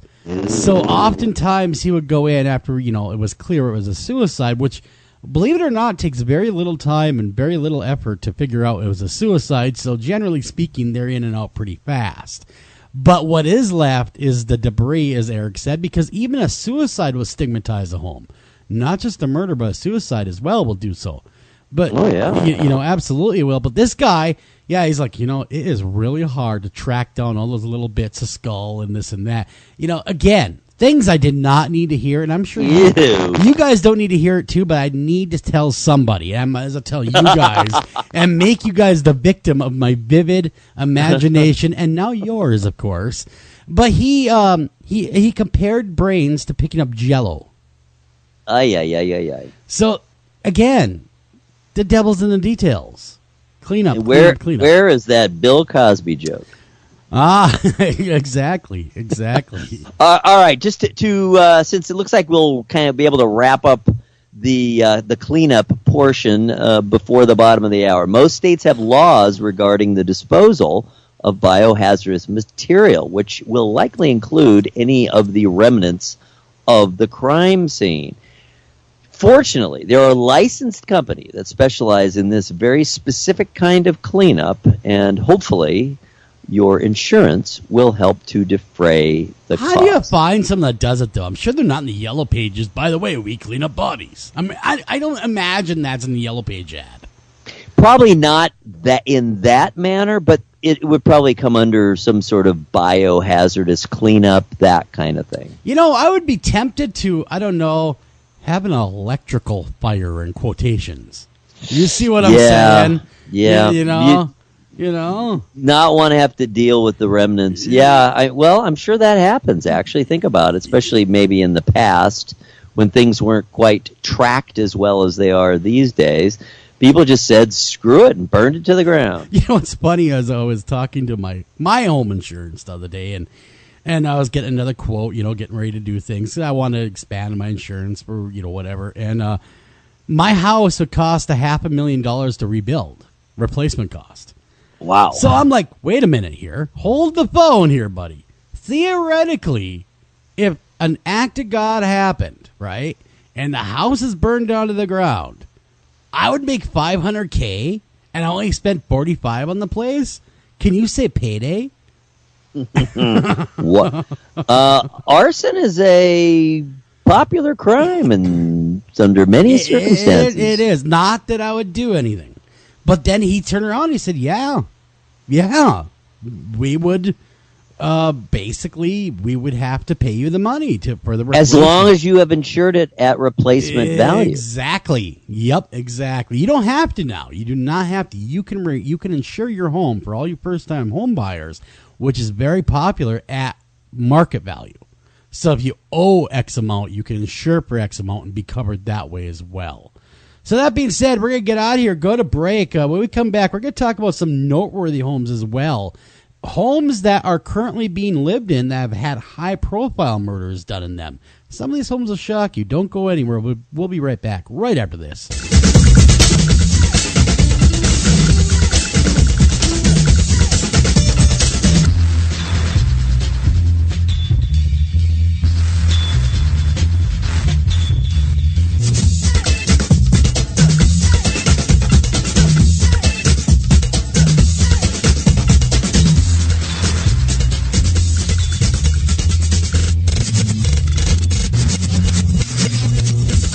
Your ideas, work, and creativity that make it your yard. At Ace, we're here to help with hoses and sprinklers to nurture growth, gardening tools for the shape of good things to come, even the right fertilizer and bug killers to make the grass a little greener. You'll find it all now at Ace, your place, with everything you need for your yard, plus helpful advice, almost like we're right there. Ace, The helpful place. Green light. Hey girl, school zone. I'm getting hungry. Car changing lanes. You want to meet me for pizza? Stop sign. Intersection clear. Yeah, street. Pizza sounds good. Ballin Street? Girlin Street! It's hard to concentrate on two things at once, like texting and driving. Stop the text, stop the wrecks. How will you stop texting and driving? Tell us at stoptextstoprex.org. Brought to you by the National Highway Traffic Safety Administration and the Ad Council. Do you have a question for our guest tonight? Don't feel like calling the show? Not a problem. Email those questions to afterhoursam@gmail.com. Again, that's afterhoursam@gmail.com.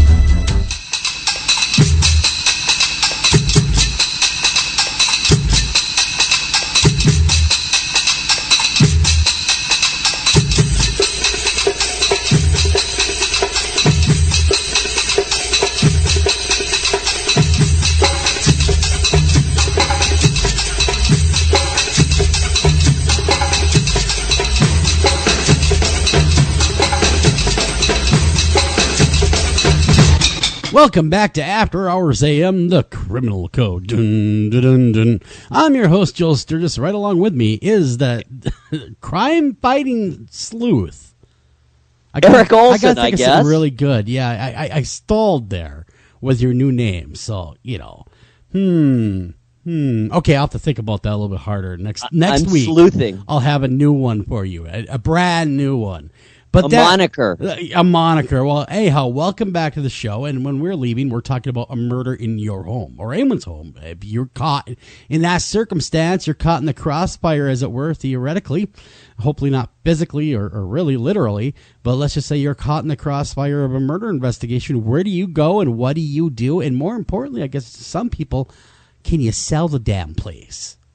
Exactly. All right, so you've gone through the process. The police have done the investigation. You've finally been allowed back in. Now you got to get the place really, really cleaned up by specialists, and that's not going to be cheap. Hopefully your insurance is covering some or all of this. Probably not all, but at least some of it. And now you're stuck with what is called a stigmatized property. Regarding the property itself, any dwelling that has had a murder or suicide occur within it is labeled a stigmatized property. Whether this will have any effect on its resale value depends on the notoriety of the crime and disclosure requirements in your area. Mm-hmm. Exactly. Now, some states do not require you to disclose whether a murder's happened. Bear that in mind. Florida, they range from no requirement at all to full disclosure. Exactly. So I do believe when I was talking with James Riggs, a good friend of ours and real estate agent, one night on this very show, that you do not have to disclose, in Florida at least, a murder in your home. You do not have to disclose any crime that's happened in the home. So again, I guess you're going to have to read what your state laws are. 'Cause some, like Eric had said, require full disclosure of what has happened in that home to make it stigmatized, or what some would call distressed. And really, quite honestly, Eric, we also know a lot of high-profile homes where crimes have happened, and I'm going to step aside, kind of let you intro that, because, man, this list, I had no idea these homes even still existed, let alone people living in them. Oh, think about it. I mean, every crime happened somewhere. Every famous murder happened somewhere. Some states require full disclosure of violent deaths or even suspected hauntings when a residence is listed for sale, while others require the truth be revealed only if a potential buyer specifically asks about any such events. California, for example, only requires that the deaths be disclosed if they took place within the last 3 years. Mm-hmm. However, some realtors who specialize in properties with questionable histories recommend that the seller be honest from the beginning to avoid any possible legal action if, say, the neighbors blab or something untoward turns up in the yard. Exactly. You know, the first thing I asked when I bought this old house was, did anyone cack in here? I mean, did anyone bite it? Yeah, I just need to know. You know, it's an old house. And they said yes, right? And they said yes. But by natural cause. 2 people have died in this home, both of them natural causes. And it's, to be fair, it's an 1898 home, Eric. I mean, it's just going to happen. And should we all be that lucky to pass in the comfort of our own homes and not in some cold hospital? That is a very good point. And you don't have to go that far back in time, that far back in our history, when it was the norm that people would pass away in their homes. Exactly. Should we all be that lucky to die in our sleeps and be happy doing it? Okay. Now, that being said, Eric and I were kind of talking about these homes, and Eric, you know... Whip it on us, man. I just can't believe some of these people are living in these homes. Okay, 755 15th Street, Boulder, Colorado, USA. Yeah, that is where 6-year-old John Benet Ramsey died. She was found dead in 1996, right? And so people live in this home now. Currently, it has sold. What did they buy the home for? Let's see what they bought the home for. Knowing what had happened, obviously, it was the big high-profile thing, and it's never been solved. The home was sold in 2004. It changed hands for undisclosed sum. I'm not seeing how much they paid for it, but it's quite the sprawling estate, so I would imagine it still commanded a hefty sum.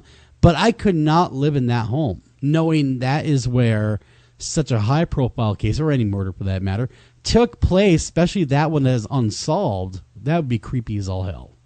Oh, and just the circumstances and the fact that it was this poor little girl, a 6-year-old girl. Yeah. Can you imagine how famous her life, but even more so her death and the circumstances of her death are, and that's what we remember, a little 6-year-old girl. Think of that. It's just horrifying. It is horrifying. One of our listeners just popped up saying, there are companies out there, whether you know it or not, that specialize in buying these properties. They will offer you pennies on the dollar to buy your distressed home. Wow, interesting. So and then what do they do with it? They renovate it and they make it nice again. They sell it at full price. Is what they do. So I would imagine that somebody that maybe didn't have insurance and the cleanup costs would have just been so astronomical that they couldn't afford it. And so they had to then again turn around and sell the house for a really cut rate value. So yep. Okay, and the second one on the list is, we all know about this one, 112 Ocean Avenue, Amityville, New York. Yep, that's right. People are living in the old DeFeo homestead. Yep, the same one where he ran around killing people just for the heck of it. He's a rebel just for kicks now. And he decided that he was going to do this. Despite the horrific nature and past of the shooting, the home has actually changed hands a lot of different times. And, of course, we all know it from the movie, The Amityville Horror, and with Jay Anson's 1977 book. But get this. Recently, the home sold, right? Paranormal Activity at all, for $955,000. Yeah, I believe it. Well, look at the area it's in. A cool mill, pretty much. Pretty close. Pretty close to $1 million. They come in, they buy this home, and they're currently living in this home with no reported activity. There has not been any? No. Since they've been in there? The new home, the new owners do not report any strange activity going on in the home. So, leave that up to your own imagination, whether or not it was. They actually laugh off the rumors of the creepy reputation with what had happened. They just kind of say, if there's a curse, it's not here anymore.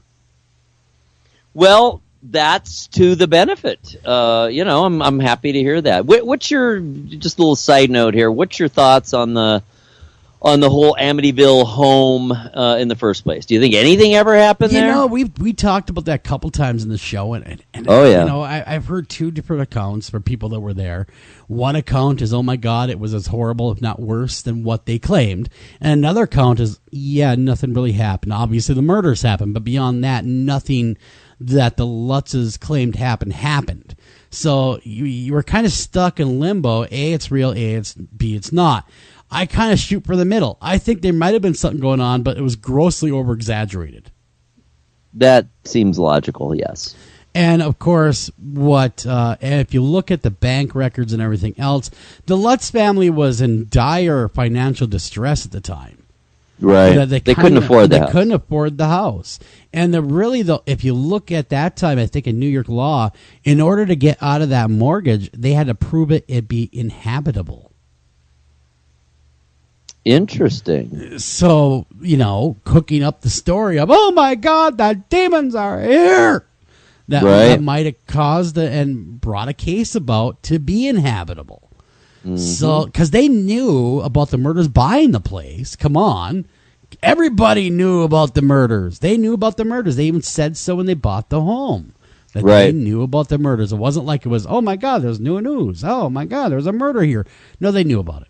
All right, so now I tend to think that they fell into some type of financial distress, and only they know right now, because George Lutz is no longer with us, but only they for sure know about the financial end of things. But that is what I'm guessing, is it maybe was embellished upon quite a bit. That is a very logical account. I think it makes sense. And like you said, there was motive. Exactly. So now we're going to go across the pond now, the White House Farm in Talusha Hunt de Acre, Essex, UK. And I know I just slaughtered that, so I do apologize to all of our UK friends.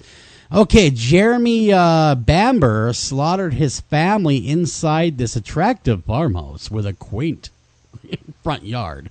Okay, it's a quiet village, and he did this in 1985. He was convicted of killing his adoptive parents, Neil and June, sister Sheila, and her 6-year-old twin sons. Police initially believed Sheila, a diagnosed schizophrenic, carried out the murders herself before turning the gun on herself. However, her brother Bamber, what a name. My name's Bamber. How you doing, Bamber? I'm doing great. How you doing? Was eventually charged with charged after his ex-girlfriend told police he confessed to her. So basically now that had become a distressed property. And it's a fairly prominent property. And right now, people are living there. Right now, they do not, again, much like the Amityville Horror, they're not saying anything strange has happened that I can find anyway that they're copying to. But again, it was another distressed property, and again, it's a high profile, but yet people are living there. So how they can do that, I have no idea. And there's one next. Oh, what a coinky talked about. And the next one, of course, is 4480 West Bath Road. Now I can see why the guy bought it. It's beautiful. It is. Road, Lovely. Ohio, in the U.S. of A. And, of course, our very own Eric Olsen hung out there on several occasions. That, of course, is the Jeff Dahmer childhood home. Jeff Dahmer raped, murdered, and dismembered 17 men and boys between 1978 and 1991. He carried out most of these gruesome crimes in his apartment in the block of flats in Milwaukee. Okay, in which he since been torn down. Okay, it was torn down. I wasn't sure if they got rid of that, but yeah, they did. It was where Dahmer was sentenced to 15 life terms. He had sex with the corpses. We all know what he did. He created the Dahmer Knows Pizza. Okay. Creepy. Oh, God. But, I know, right? That old joke. Oh, man. But his murderous rampage began at this beautiful childhood home in Bath, Ohio, set among 1.5 acres of wooded in 1978. And it's a beautiful home. I could see why I would buy it. Quite lovely. Beautiful place. I would be hard-pressed not to buy this place, to be honest with you. I'd be like, really? Well, is there any bloodstains left in the crawl space? No? All right, man. We're good to go. It's been a while, 1978. So, I mean, 40 years, right? And it's really not fair if you look at this article. I'm sure you're there right with me. Take a look at the right-hand side of the article. What do you see? I see all kinds of weird... Are you talking about all the references to the various... I'm talking about the scrubbed down McCourtney Stoner. Oh, my God. That's appalling. It keeps on catching my... I'm a red-blooded American. And, I'm a guy. And, basically, sometimes we'll be reading these articles, and we'll have every intention of reading them and following through and trying to be the serious journalists. We know we're not. Well, we get sidetracked, and this is a moment where I am definitely sidetracked.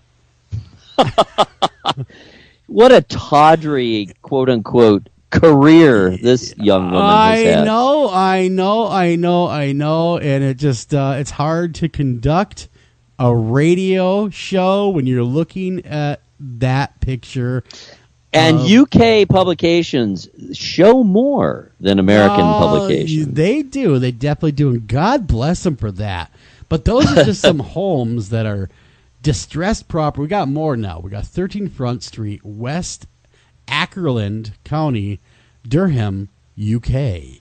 What happened there was it was a terraced house where serial killer Mary, I did not know, now maybe you've heard of her, but this is the first I've heard of her, Eric, that killer Mary Ann Cotton was arrested in 1873.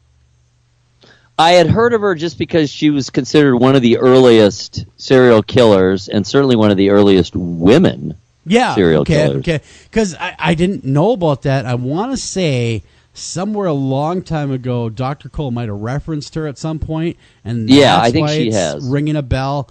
But anyhow, this gal here was one of the first serial killers, and her home, people are living there now, and his old home was built in 1873, and it's been painted since, but it's still the same old dwelling where all these murders happened. I mean, over 20 people. Over 20 people were hacked up over there. I mean, she just killed them all.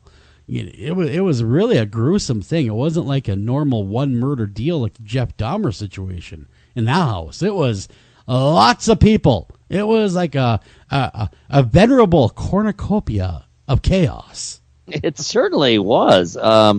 Yes, she was hanged in 1873. She killed her children and up to 21 other people, mainly by arsenic poisoning. But if you think poisoning is a tidy way, oh no, it is grotesque and messy. What happens? Take us through a poisoning, I guess, because I always thought it shows it in the movies, and you probably don't have any first-hand knowledge, obviously, but it shows in the movies of being very clean and very quick.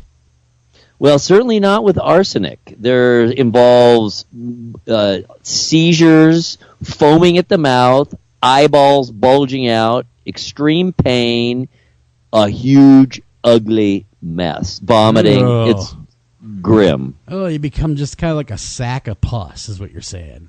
Oh, my God. It's really? all kinds of twitching and gyrating, and it's just horrifying. So when they're showing on TV, the guy bites into the pill, he dies right away. That must be cyanide poisoning then. Yeah, the secret it agents, is not arsenic. Arsenic is basically rat poison. Oh, is that what that is? So think about what happens to rats when they ingest it. I mean, if you see them, usually you don't because they go off to wherever they go. But you're seeing them, and there's foaming and around the mouth, and their eyeballs are bulging out. And, it's a way grim. to go. That's a disgusting way to go. It's really grim. It makes me want to put in a cheesecake and give it to somebody. But Well, someone you don't like, I hope. Well, remember the story we covered? Remember the chick with the cheesecake that showed up? Oh, yeah, Hey, yes. I got a cheesecake for you. You want it? Sure. And then she ate the soup a week later. I'm sorry about the cheesecake. Here's some soup for you. Oh, my God. It's just silly. So But anyhow... That was a trusting woman. That is definitely a trusting person. Way trusting than I would be. Okay, our next port of call is 46 Lower Belgrave Street, Victoria, London, UK. And the UK is flush with these locations, evidently. Well, it's kind of an old place, after all. They've been around. And, Lord Lucan disappeared without a trace after apparently bludgeoning his children's nanny to death in the basement of his sprawling estate, his townhome. He also attacked his wife, Lady Lucan, who later identified the British peer as, wow, some of these titles, the British peer. I'm going to identify him as a peer, as the perpetrator, and drove away from the scene in a borrowed Ford Corsair? I didn't realize that must be really old. I don't recognize that kind of Ford. So anyhow, he tries to basically take off in a vehicle that he can run faster than drive. I'm out of here. See? Yeah, I just went back and I'm looking at the symptoms of arsenic poisoning. Man, okay. It's as bad as I said. Oh, yeah, don't do that, guys. Stay away from the arsenic. Yeah. Avoid it. Diarrhea, vomiting blood in the urine, cramping muscles, hair loss, stomach pain, convulsions. Now, arsenic is basically, what is that? What is that compound? I know it's something that's natural, arsenic. It is, let's see, what is arsenic made of? Blah, blah, blah, blah. 2 parts vinegar, 3 parts... Yeah, don't Google that. Don't Google how to make arson. There, arsenic. Do not do that. Arsenic is an actual chemical element. With the symbol AS and the atomic number. So it's on the atomic. It's a chemical element in and of itself. Oh, interesting. So that would mean it's naturally produced in some way. Oh, yes, okay. It says it's found in many minerals, usually in combination with sulfur and metals. Oh, but it's also a pure elemental crystal. So you could see an actual, and there's a picture of it on Wikipedia, an actual crystal made of pure arsenic. And it's also, it is metallic. It's a metalloid. So it is metal-like. Just don't lick it. If you really, see the crystal, really don't. Yeah, don't lick that crystal. I mean, it might look inviting, and you want to know how many licks it takes to get to the center of that Tootsie Pop. Don't do it. I'm just saying, don't do it. Okay, next place All right, is... sorry to interrupt. Well, anyhow, the guy takes off in his little Etzel or whatever it was, the Ford, whatever, and basically the car's slow enough to, I don't know. The Corsair! The Corsair, exactly. Takes off, he disappears up a trace after he kills off the nanny and then beats up the wife, and you know how that old yarn goes. In a state of panic, Lord Lucan called his mother to collect the children and then sped to a friend's house as fast as that car would take him to Sussex before vanishing. Wow. So that was quite a case. Yeah, his car was subsequently recovered in a large piece of lead piping, similar to the murder weapon, was found at the scene. Was discovered in his boot. In his boot. While Lord Lucan's fate remains a mystery, the vast home, which is huge, it's hulking, right, has had the same people living in it since 1974. Wow. Oh, wait a minute. Nope, it met a brutal end. I'm sorry, in 1974 when it was tore down. So, there we go. Oh. There we go. It was taken down at some point. Okay, where is 30301 Waverly Drive, Los Feliz, Los Angeles, sir? Where is that, and what's going on there? It's up in the Hollywood Hills, and that was where the Manson murders took place. Now, are you old enough, because I don't want to date you, but do you remember when that stuff happened? Oh, I sure do. You do? And Yes. and was it like all over the place? Like every news outlet All was over it? the place, horrifying. What's going to happen next? Remember, I lived in Los Angeles, so yeah, I was 11 at the time. Damn, man! So you like it right in the epicenter. Near the epicenter where it happened. I couldn't imagine the mass hysteria that was going on, because at that point they were on the lam. They were at large. I mean, no one knew what was going on. It was such a horrifying thing. Words painted in big blood. Crazy, people's blood. I mean, it was just appalling. It was truly shattering, and no one knew what was going to happen next. Yeah. Is this some sort of ongoing rampage? How many people are involved? What is going on here? So fortunately they caught them fairly quickly, but there was a period before they were not caught. And it was a really frightening time. Well, and then, of course, the home right now, and that became a distressed property, and it still stands. It's still there. People still live in it. They do. Could you imagine living there? Could you imagine, living like in the Crossbow Cannibal house, with that kind of name? Where do you live? The Crossbow Cannibal house? What? I mean, I guess the proof's in the pudding, right? I mean, if you for one reason or another, no pun intended, end up living there and nothing happens, then you could just go, yeah, well, I live there and it's fine. Nothing happens. It's cool. But I mean, how do you know? How do you know in advance? Well, okay. There was a student named Azarias Fortain. He was a student in Bradford who lived in the flat for a reasonable £360 a month. However, the humble abode was the former home of the Crossbow Cannibal, Stephen Griffiths, who dismembered 3 women before proceeding to eat their flesh. What's up with the cannibals, man? I don't get that. I don't not understand. Oh, there's a picture of him here of the Stephen guy. Oh, he looks, he's a dashing young man. In orange light. Exactly. It must have been the 70s or something, because no one uses that anymore. And then, of course, they go to say that Sunday people were okay. Basically, what's going on is the gruesome past has definitely hindered this home. I mean, who would want to live there, right? I mean, would you live there? I mean, especially there. I wouldn't want to live any of these places. Here's the kitchen he cooked them up in.